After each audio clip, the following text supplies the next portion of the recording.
हमारे प्रिय सांसद आदरणीय डॉक्टर हर्षवर्धन जी के साथ सभी व्यवस्था के नाते हम सोशल डिस्टेंसिंग का ध्यान रखते हुए जो भी हमारे यहाँ पर, क्योंकि आप लोग संख्या की दृष्टि लाइन में कुछ, उसके आधार पर हम अगर और ज्यादा खुले हो सकते हैं तो हो जाएं, क्योंकि हम लोग 20 लोग हो जाते हैं, क्योंकि कोरोना गाइडलाइंस के अकॉर्डिंग हमें 20 लोगों की सिर्फ योगा करेंगे डॉक्टर साहब के साथ। तो आप लोग पीछे पीछे हो जाएं थोड़े से, जिससे कि गैप बन जाए। अनिकेत जी, पुरुषों के लिए, क्योंकि हमारे बीच में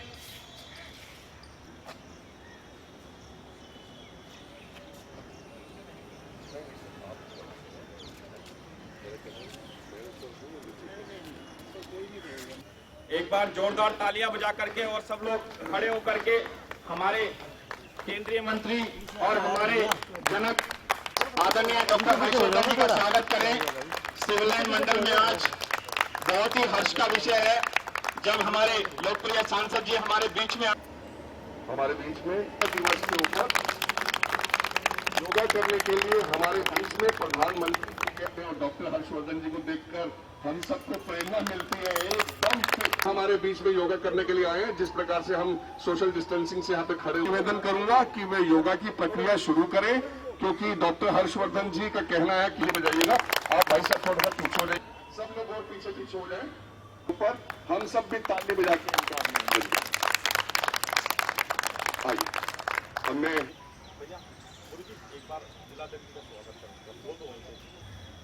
और हमारे प्रिय लोग मोदी जी की देखिए ना, उन्होंने एक योगा डे का वो बनाया ना, तो आप करेंगे तो हर साल वो समय आता है नहीं आता।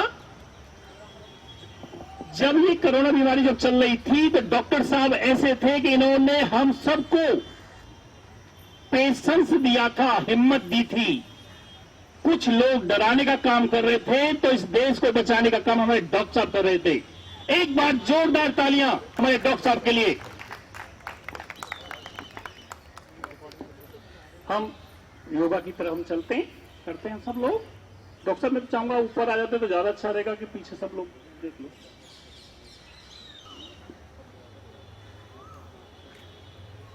सांस खींचते हुए करेंगे और सामने देखना होता है। थायराइड, सर्वाइकल, उन सब के लिए।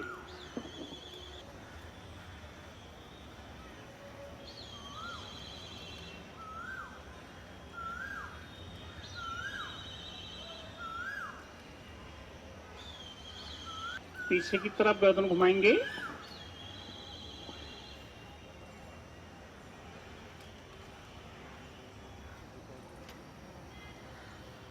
दाईं तरफ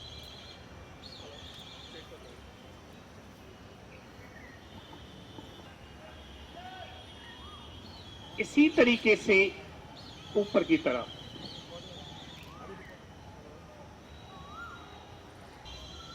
सर्वाइकल है, आगे ज्यादा बेंड नहीं करेंगे, ऊपर की तरफ।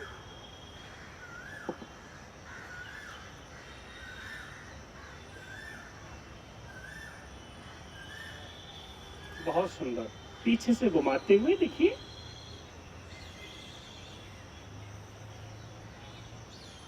धीरे धीरे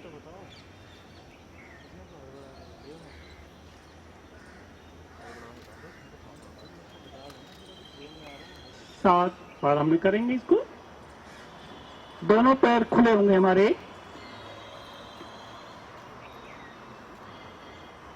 लंबी सांस खींचते हुए बस होल्ड करेंगे।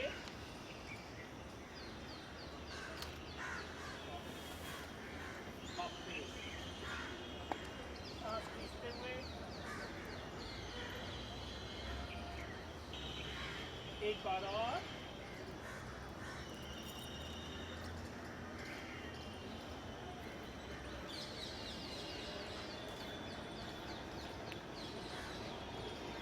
खींचना अपने आप को, छोटे छोटे बच्चों के लिए तो बहुत अच्छा है। और हमारे सांस खींचेंगे तो हमारे क्या होगा, फेफड़े मजबूत होंगे। और हम अपने सांस खींचते हुए और अपनी एड़ियों को उठाते हुए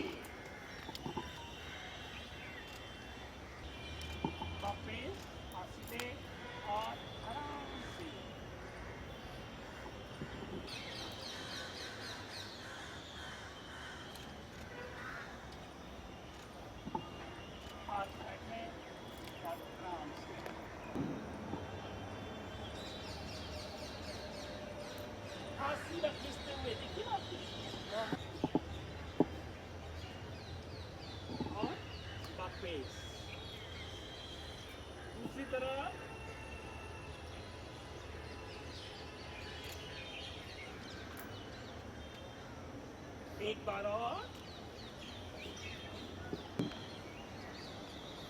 देखिए ये, इससे हमारे पैरों की मसल्स मजबूत होंगी, घुटने के दर्द में भी आराम मिलेगा, और जिनके लिगामेंट्स वीक हो रहे हैं वो मजबूत होंगे।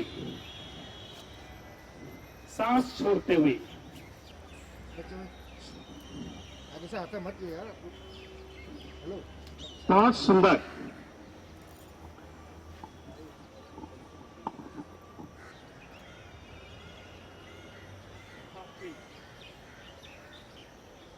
इसी तरह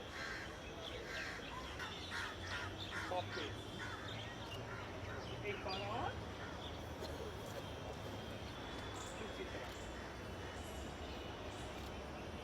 बहुत सुंदर। इससे क्या होगा, साइड भी कम होंगी, तो हमारी बहन हंस हंस के भी कर सकती है, तो इससे आपको एक एनर्जी और ऊर्जा मिलेगी। कर सकते हैं, वैसे कर सकते हैं।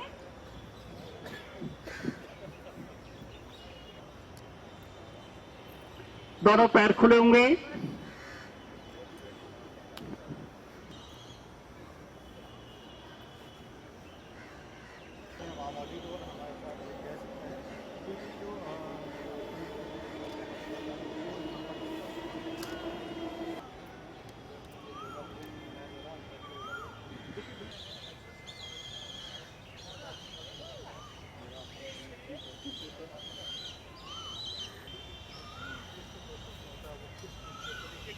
कितना सुंदर किया आप सबने।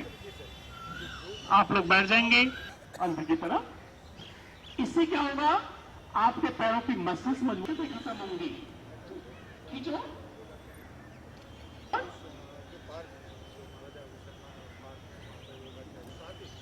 एक बार और।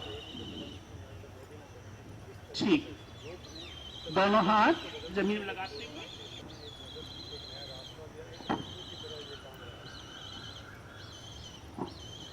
धीरे धीरे दाईं तरफ बाईं तरफ।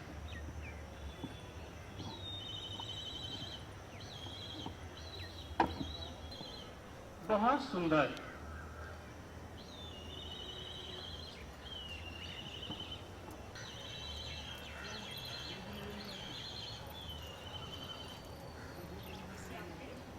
सामने नजर नहीं आ रहे, थोड़ा सा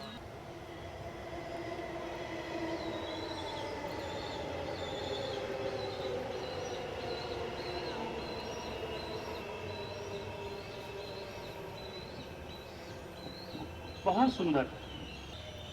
पुष्टासन करने से सर्वाइकल, थायराइड, अस्थमा, और जो बच्चों की देखा होगा आपने, रीढ़ हड्डी टेढ़ी होने लगती है, या बच्चों को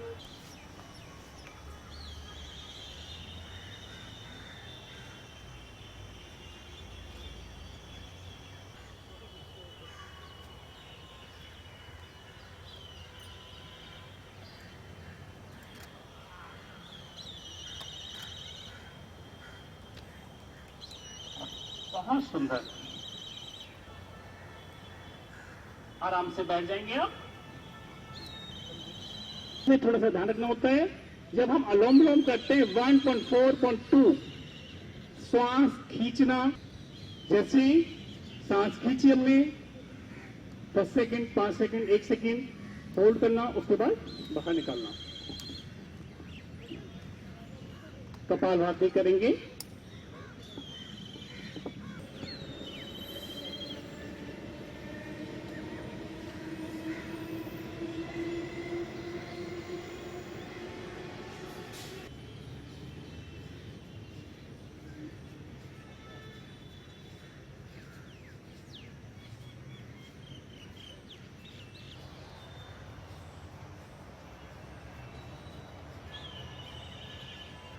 इसमें एक चीज का ध्यान रखना होता है, जिनको बैक प्रॉब्लम, इस चीज का हमें ध्यान रखना होता है कपालभाति करते समय। अनुलोम विलोम,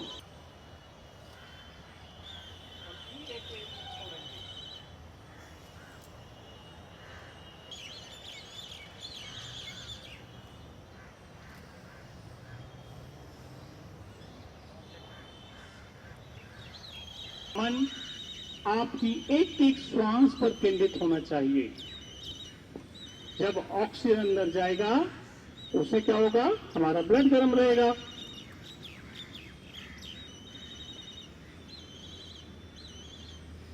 बहुत सुंदर। देखिए लंबी सांस खींचते हुए,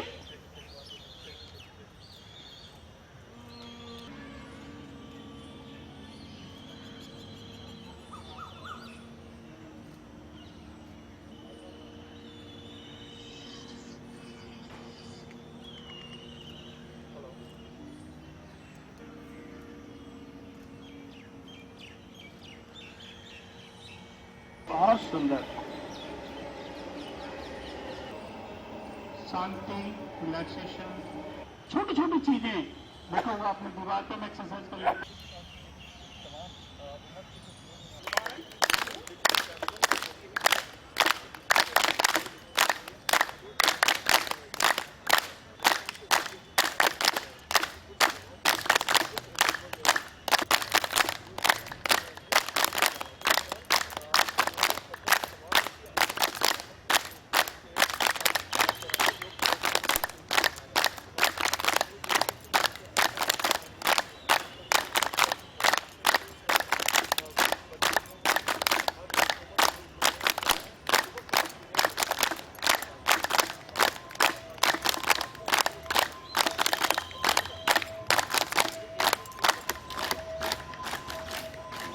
देखिए कितना सुंदर है ना, कैसे हंसेंगे,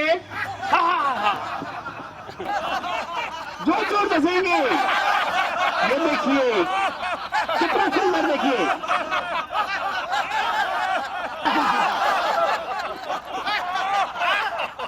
जितना आप हंसोगे फिर कम होगा, तो आपको आराम और रिलैक्सेशन मिलेगी। बहुत सुंदर, छोटी छोटी चीजें होती हैं। और हमारा तो एक बहुत बड़ा सौभाग्य है, हमारे भी जिंदगी डॉक्टर हर्षवर्धन जी विराजमान है। कितनी सारी बातें सिखाई हैं उन्होंने, या नहीं मदद की है सबकी, की है ना। तो एक बार जोरदार तालियां इनके लिए हो जाए।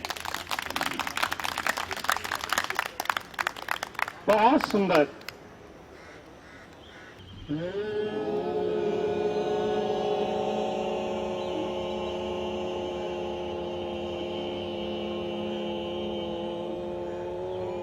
तीन बार करेंगे और तेज तेज करेंगे थोड़ा सा।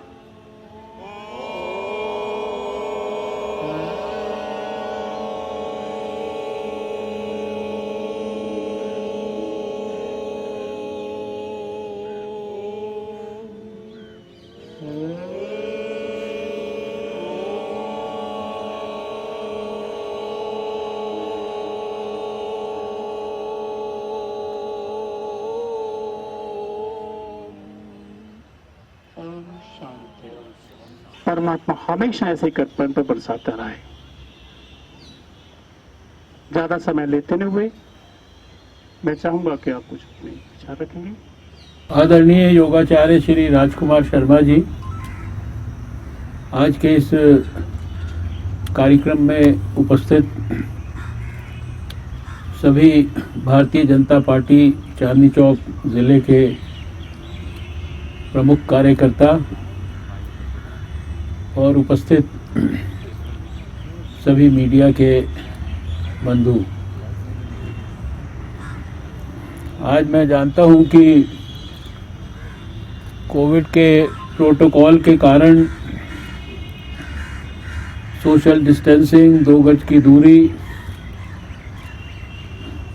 ज़्यादा भीड़ ना करना और सावधानियों को भी विशेष रूप से ध्यान रखते हुए हमारा ये 7वां अंतर्राष्ट्रीय योग दिवस का कार्यक्रम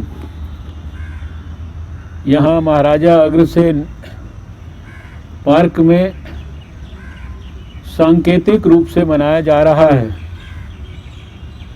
थोड़ी संख्या के अंदर कार्यकर्ताओं को निमंत्रण दिया गया है और हमने अभी सुबह 6:30 बजे से लेकर और 7 बजे तक हमारे लोकप्रिय भारत के प्रधानमंत्री श्री नरेंद्र मोदी जी जिन्होंने सारे संसार में भारत का नाम रोशन किया है, उनका उद्बोधन सुना, उनका मार्गदर्शन हमें प्राप्त हुआ। ये देश और ये दुनिया हमेशा प्रधानमंत्री नरेंद्र मोदी जी की इस बात के लिए तो ऋणी रहेगी कि अगर 2014 में उन्होंने यूनाइटेड नेशंस में जाकर सारे दुनिया के देशों को ये सुझाव ना दिया होता कि जिस प्रकार से हमारे समाज के किसी भी संवेदनशील और अत्यंत महत्वपूर्ण विषय पर सारी दुनिया का ध्यान आकृष्ट करने के लिए कोई ना कोई दिवस होते हैं, इसी प्रकार से एक अंतर्राष्ट्रीय योग दिवस भी होना चाहिए। और उसी के परिणाम स्वरूप दिसंबर 2014 में ये निर्णय हुआ कि सारी दुनिया में 21 जून को हम अंतर्राष्ट्रीय योग दिवस के रूप में मनाएंगे। वो निर्णय है और आज का दिन है। हर वर्ष 21 जून को लगातार आज 7वां कार्यक्रम है। ये कार्यक्रम खाली महाराजा अग्रसेन पार्क में नहीं हो रहा है, ये शायद दुनिया भर के देशों में, दुनिया भर के इस प्रकार के छोटे बड़े अनेक पार्कों में, अनेक ऐसे स्थानों पर जहां लोग एकत्रित होते हैं, वहां पर मिलकर लोग योगाभ्यास कर रहे हैं, प्राणायाम कर रहे हैं, मेडिटेशन कर रहे हैं और योग को हमेशा के लिए अपने जीवन के साथ जोड़ने का प्रयास कर रहे हैं। हम सब जानते हैं कि स्वास्थ्य जो है वो शायद हम सब के लिए, मैं हमेशा से कहता हूं कि दो चीज़ें सबसे इम्पोर्टेंट हैं। यद्यपि दुनिया वेल्थ की तरफ दौड़ती हुई नज़र आती है, पैसे की अंधी दौड़ में, लेकिन शायद सबसे ज़्यादा इम्पोर्टेंट है हमारे लिए हमारा स्वास्थ्य और हमारा चरित्र। और इसके ऊपर हम जिस भी प्रकार से फोकस कर सकते हैं, और उसमें भी विशेष रूप से हमारे स्वास्थ्य की रक्षा हमारे लिए करना, और उसको भी योग के माध्यम से करने का प्रयास करना, ये कोविड के काल में और भी ज़्यादा उपयोगी, और भी ज़्यादा प्रासंगिक, और भी ज़्यादा महत्वपूर्ण हो गया है। क्योंकि कोविड ने हमारे को शारीरिक रूप से तो तकलीफ दी, हमारे लंग्स को कमज़ोर करने का प्रयास किया, हमारे प्राणों के ऊपर जानलेवा खतरा पैदा किया, लेकिन उसके साथ साथ उसने हमारे मानसिक स्वास्थ्य को भी बहुत ज़्यादा बुरी तरीके से डिस्टर्ब करने का प्रयास किया। जिनको शायद कोविड नहीं भी हुआ, लेकिन उनके परिवार में, उनके मित्रों के बीच में, उनके साथियों के बीच में, उनके रिश्तेदारों के बीच में किसी को कोविड हुआ, तो उसको देखने के कारण, उस तकलीफ को अपनी आँखों के सामने गुजरते हुए महसूस करने के कारण बहुत सारे लोगों को उसके कारण मानसिक रूप से बहुत सारी तकलीफ़ें हुई हैं। और ऐसे समय में हमारे लिए स्वास्थ्य की रक्षा में, जहां मैं लगातार 1.5 वर्ष से कहता आ रहा हूं, कोविड एप्रोप्रिएट बिहेवियर, मास्क और 2 गज की दूरी के रूप में हमारी ये सोशल वैक्सीन जितनी उपयोगी है, उतना ही उपयोगी हमारे लिए फिजिकल एक्सरसाइजेज, योगा, मेडिटेशन, ये सब चीज़ें हैं।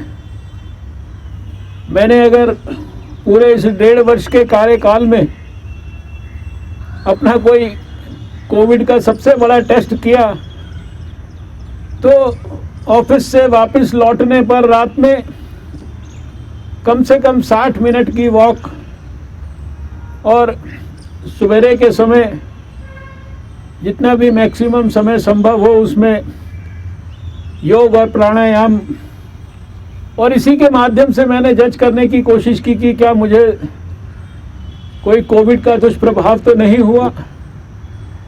शायद RT-PCR के टेस्ट से भी ज़्यादा मैं इस टेस्ट से अपने आप को जांच कर पाया। आज के इस अवसर पर प्रधानमंत्री जी ने हमें बड़ा संदेश दिया है, हमारे को दोबारा से स्मरण कराया है। मुझे ज़्यादा कुछ कहने की ज़रूरत नहीं है, लेकिन मैं इतना ज़रूर कहना चाहता हूँ कि ये योग हमारे जीवन का अभिन्न अंग बन जाए। 21 जून केवल आपको बार बार लगातार हर साल ये याद दिलाने के लिए है। ये केवल हमारे जीवन में साल में एक दिन सांकेतिक रूप से हमारी केवल तात्कालिक संतुष्टि के लिए नहीं होना चाहिए, ये हमारे जीवन का अंग बनना चाहिए। फिजिकल एक्टिविटी किसी भी रूप में हो, आप योग करें, आप मेडिटेशन करें, आप फिजिकल एक्सरसाइजेस करें, आप एरोबिक्स करें, आप जिम में जाएं, आप साइकिलिंग करें, आप जॉगिंग करें, जो भी आपको अच्छा लगता है वो ज़रूर करें। लेकिन जैसा हम सब अब तक जान गए हैं कि योग एक प्रकार से वैज्ञानिक पद्धति है और ये हमारे तन को, मन को, आत्मा को, सबको तृप्तित करती है। इसलिए इसको अपने जीवन का अभिन्न अंग बनाइए। आज एक और भी कारण से बहुत महत्वपूर्ण दिन है। आज से सारे देश में, पूरे भारत में 18 साल से ऊपर के हर व्यक्ति के लिए, इसमें हमारे नौजवान भी आ गए, हमारे बुजुर्ग भी आ गए, हमारी बहनें भी आ गई, माताएं भी आ गई, सभी लोगों के लिए भारत के अंदर हजारों सरकारी स्वास्थ्य केंद्रों पर, स्वास्थ्य से जुड़ी हुई जहां पर फैसिलिटीज हैं, ऐसे स्थानों पर निःशुल्क भारतवासियों के लिए वैक्सीन आज भारत सरकार के द्वारा खरीद कर सारे देश की सभी सरकारों के लिए उपलब्ध कराई जाएगी, जिनके माध्यम से सारे देश के लोगों को अब से लेकर और आगे तक, जब तक कि हम लोग अपने देश में जिस भी व्यक्ति को वैक्सीन देना आवश्यक है, जिस भी प्रकार की प्रायोरिटीज वैज्ञानिक पद्धतियों से तय हुई है, वो उपलब्ध कराई जाएगी। पिछले लगभग 6 महीने के समय में 16 जनवरी से जब से वैक्सीनेशन शुरू हुआ है, हम जानते हैं कि लगभग 28-30 करोड़ के करीब डोजेज भारतवासियों को ऑलरेडी दी जा चुकी हैं। इस महीने से लेकर और दिसंबर तक हम देखेंगे कि लगातार देश में भारत सरकार की सहायता से जो वैक्सीन मैन्युफैक्चरिंग कंपनियां हैं और जो कंपनियां नई नई वैक्सीन्स को आने वाले समय में भारत के लोगों के लिए और दुनिया के लोगों के लिए उपलब्ध कराने वाली हैं, और उसमें से आधा दर्जन कम से कम भारत की कंपनियां हैं, उनके माध्यम से जो वैक्सीन की उपलब्धता है वो लगातार बहुत तेजी से बढ़ती जाएगी और ज़्यादा से ज़्यादा लोगों को सुलभ ढंग से अपने घर के नज़दीक ये वैक्सीन उपलब्ध होती जाएगी। हम सबका ये कर्तव्य है कि हम अपने परिवार में सभी ऐसे हमारे परिवार के सदस्य जिनको वैक्सीन लगना है, हमारे मित्रों को, हमारे कामकाज के स्थान पर साथ में रहने वाले हमारे साथियों को, सबको हम वैक्सीन लगवाने के लिए प्रेरित करें और वैक्सीन के खिलाफ जो कुछ स्वार्थी तत्वों के द्वारा वैक्सीन के बारे में तरह तरह की गलतफहमी, अफवाह फैलाने का जो दुष्प्रयास हो रहा है, उस दुष्प्रयास को भी हम हर प्रकार से सच्ची और सीधी बात वैक्सीन के संदर्भ में लोगों को बताकर कि ये हमारे को कोविड से बचाने के लिए आज शायद सबसे बड़ा सुरक्षा कवच हो सकती है। हम ये सुनिश्चित करेंगे कि देश के अंदर एक एक देशवासी को ये हम वैक्सीन समयबद्ध तरीके से लगाएं। मैंने इसलिए कहा कि 30 जून 21 जून आज इस कारण से भी बहुत महत्वपूर्ण हो गया है। मैं आज के इस अवसर पर ज़्यादा कुछ ना कहता हुआ आप सबसे यही आह्वान करता हूं कि वैक्सीन लगवाने के कार्यक्रम को भी बड़ा आंदोलन बनाएं और अपने परिवारजनों के जीवन में योग को भी एक बड़े आंदोलन के रूप में विकसित होने में अपना कंट्रीब्यूशन करें। अपने स्वास्थ्य की रक्षा करें, मास्क पहने रहकर 2 गज की दूरी बनाए रखकर लगातार साबुन से हाथों को धोते रहकर और अनावश्यक भीड़ में जाने की जो हमारी प्रक्रिया है, आदत है, उससे जितना भी अधिक बच सकते हैं उससे बचकर हम अपने को और अपने आसपास अपने साथियों को कोविड से सुरक्षा प्रदान करें। इन्हीं शब्दों के साथ आपके उत्तम स्वास्थ्य की कामना करते हुए मैं अपनी बात को समाप्त करता हूं। धन्यवाद। आज 7वां अंतर्राष्ट्रीय योग दिवस पूरे भारत में और पूरे दुनिया के सब देशों के अंदर मनाया जा रहा है।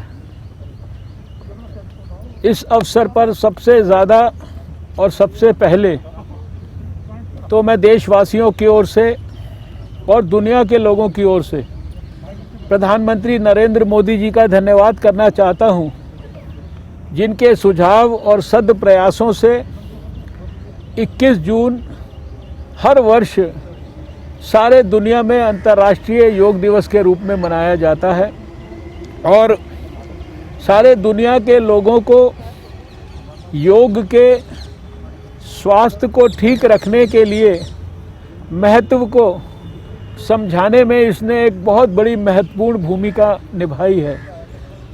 भारत में तो हमारे लिए योग हमारी संस्कृति था, हमारी दिनचर्या था, हम इसके साथ जुड़े ही थे।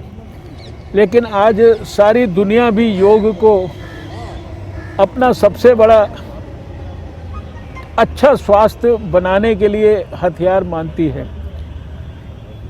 1.5 वर्ष के कोविड काल में योग की और भी ज़्यादा प्रासंगिकता बढ़ गई है। कोविड ने हमारे सबके परिवारों में किसी न किसी को अस्वस्थ किया है और अनेक प्रकार की मानसिक तकलीफ़ों से ग्रसित किया है।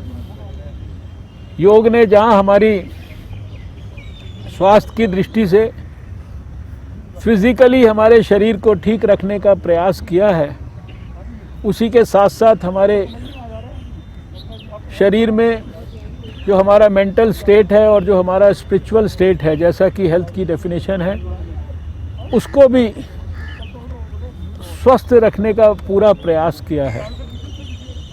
आज के दिन हम सब मिलकर अगर संकल्प करेंगे कि योग को अपने जीवन का एक अभिन्न अंग बनाएंगे, हर रोज़ कुछ न कुछ समय योग करने के लिए, मेडिटेशन के लिए, प्राणायाम के लिए देंगे, किसी न किसी रूप में अपने आप को किसी भी फिज़िकल एक्टिविटी के साथ जोड़ेंगे।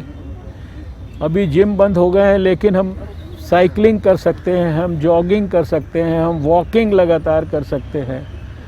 ये सारी चीज़ों के साथ अपने आप को अगर जोड़ कर रखेंगे तो मैं इतना विश्वास के साथ कह सकता हूँ कि शायद उसके कारण जो आपकी इम्यूनिटी और जो आपकी इनर स्ट्रेंथ बढ़ेगी, वो आपको कोविड के वायरस के खिलाफ लड़ाई लड़ने में और अधिक ताकत देगी और शायद कोविड का वायरस भी आपका आसानी से बाल बांका नहीं कर पाएगा।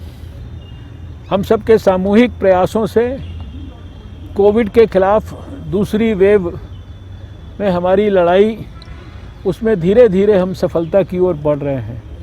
लेकिन हमें ज़रा भी लापरवाही नहीं करनी है। अगर हमने लापरवाही की, हमने अगर दोबारा से रिलैक्स होने की कोशिश की, अगर हमने फिर से वही भीड़ भड़क्का और उसी प्रकार का कोविड एप्रोप्रिएट बिहेवियर को नॉन सीरियसली लेने का प्रयास किया, तो हमारे को फिर से तकलीफ़ हो सकती है, फिर से बड़े मात्रा के अंदर कोविड के केसेस हमें देखने को मिल सकते हैं। आज के इस अवसर पर देशवासियों से और भी एक अपील करना चाहूँगा कि आज 21 जून से ही पूरे भारत में प्रधानमंत्री नरेंद्र मोदी जी के आशीर्वाद से, भारत सरकार के प्रयास से, भारत सरकार के द्वारा उपलब्ध कराए गए फंड्स के माध्यम से हर 18 साल से ऊपर के भारतवासी को देश के हर सरकारी स्वास्थ्य केंद्र पर जहाँ जहाँ भी वैक्सीनेशन सेंटर्स बनाए गए हैं, वहाँ पर भारत सरकार के द्वारा उपलब्ध कोविड के खिलाफ वैक्सीन निःशुल्क उपलब्ध कराई जाएगी।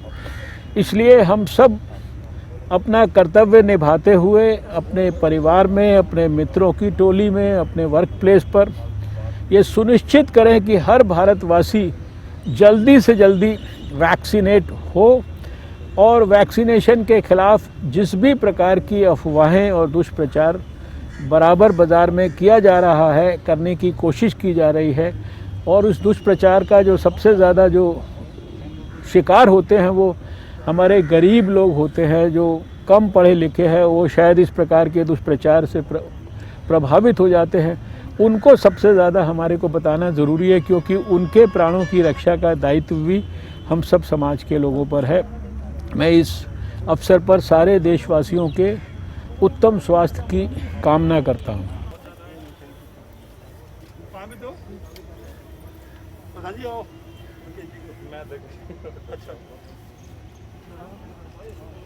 नहीं, सुमन जी से लेना पड़ेगा जी, एक जो हमारे पूर्व जिलाध्यक्ष पड़े। सुमन जी ने भी मेहनत करी है जिसका